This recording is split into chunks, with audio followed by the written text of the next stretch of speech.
fellas, lady fellas, everyone in our society. Welcome to the Fantasy and Reality of Fantasy Football Podcast. I'm your host, Spencer Tacker.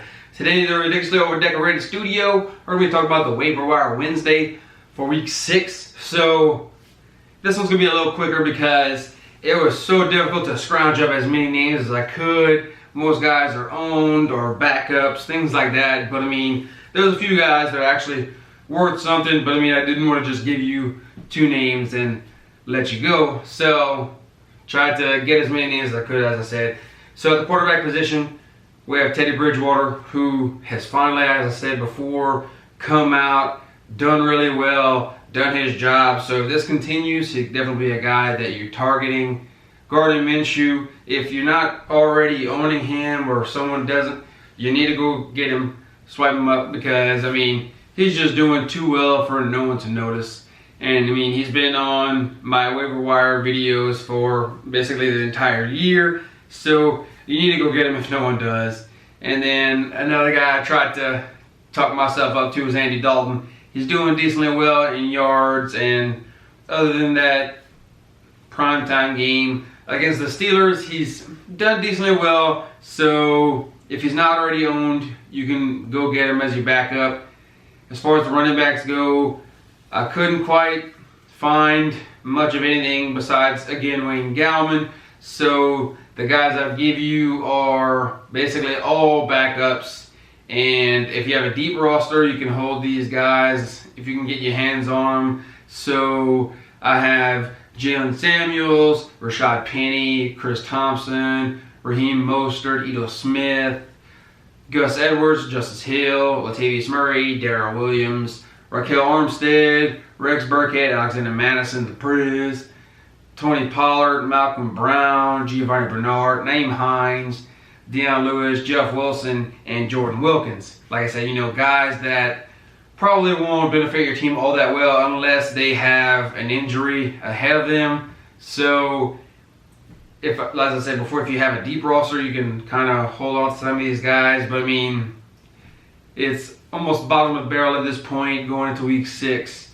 So, as I said, unless there's an injury, most of these guys won't be that fantastic for your team, but I have to give you something. Now, at the wide receiver position is where there could be actual potential in guys like Alden Tate, who is going to be basically the number 1 or 2 now that John Ross is on IR. So he and Tyler Boyd could be the forces to be reckoned with since Andy Dalton is doing decently well. So he's not very much owned. A lot of these guys in the receiver category aren't, so you can probably go snatch him up. Another guy, Mohamed Sanu, seeing targets like crazy. So, I mean, if no one has him by now, you need to get him. Darius Slayton, that guy you may not know, from the Giants. He'll be, maybe not this week because they're going against the Patriots, but he could be a deep threat guy for Daniel Jones when he wants to throw it long. So he won't be kind of like a Deshaun Jackson. He won't be a guy that will get you a lot of points every week, but when he does, it could be a monster game with 3 receptions for 118 yards and a couple touchdowns. You know, something like a highly volatile, touchdown-wise guy. But, I mean, if you're looking, if you're desperate, he could be a guy for you. Another guy, Willie Snead. He's seeing a decent amount more targets. He and Cole Beasley is also on my list. Guys that are seeing consistent targets, doing really well. Only in PPR leagues will they be very valuable. So if you can target either one of those guys, you can. A.J. Brown is kind of a hit and miss. He'll have a really good game and then nothing after. So you might be able to stream him every once in a while, pick him up, drop him. Because, I mean, I'm sure he's available in most of the leagues that you're in. So you can drop him, not have to worry about anyone else picking him up, and then pick him up later if you need to. Another guy who probably won't do that well but had a really good game is Byron Pringle. I mean, he saw plenty of targets, plenty of receptions and yards in the Monday night game. So, I mean, if he can keep that up, it would be nice. But I think Tyreek Hill is coming back maybe next week or within the next couple weeks. So he probably won't be a guy that will be on a lot of teams. He's probably on like 0% of leagues. So unless you really need to, I don't see him doing anything, especially with all the other guys on there doing so inconsistent because of Pat Mahomes just throwing it every which way to different guys. So another guy that could be valuable to you is John Wallison. If Davante Adams doesn't come back, John Wallison could be a valuable guy to you. But if Davante Adams does come back, it's kind of a mixture of if you want him or not. So he's another one of those guys that could be beneficial to you if there's an injury in front of him, if Davante Adams stays out, but he probably won't. So for the tight end position, a guy that's been killing it, absolutely dominating, is Gerald Everett, doing fantastic. I mean, he's done, I think, better every single week since week 2. So, I mean, you have to pick him up. He's a guy that is trending upward. If he has another good game, you could definitely pick him up, maybe even try to sell him if he starts to go in the downward trend. I mean, I'm not sure if I see that happening. So he's definitely a guy worth picking up. Chris Herndon is a guy I'm really high on. He'll finally be back after his suspension and everything like that. I think he's going to come in hot. So as soon as Sam Darnold comes back from the mono, I think they'll be clicking and doing really well. So if you can get your hands on him now for when Sam Darnold comes back, I think it'd be worth it.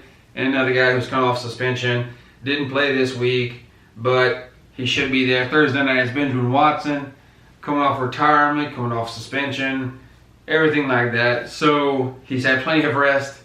We'll just have to see how they're going to implement him because they still quite haven't found that Gronk replacement. So, I mean, I don't think Ben Watson's it, but I mean, how bad can he do? He's done decently well in his career back with the Patriots. So if he can get that ball rolling with Tom Brady again, he'll definitely be a guy we're targeting. But as I said, this isn't a pretty waiver wire Wednesday kind of list. But I mean, if you're in desperate need, if you have a lot of injuries, they have a few bye weeks coming up. So I believe it's like the Bills, the Colts, the Bears, and another team. So I mean, probably the Raiders.